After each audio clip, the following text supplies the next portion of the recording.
If you want to bring Blender back to its factory settings, go to the Edit menu, then select Preferences.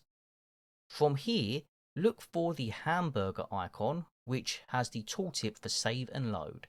Left click, and it should bring three options: Save Preferences, Revert to Save Preferences, Load Factory Preferences. First of all, select Load Factory Preferences. Then select Load.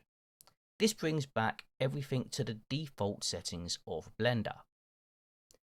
This is not permanent, however. If you want to permanently revert back to the factory settings, you have to go back to this menu and then select Save Preferences.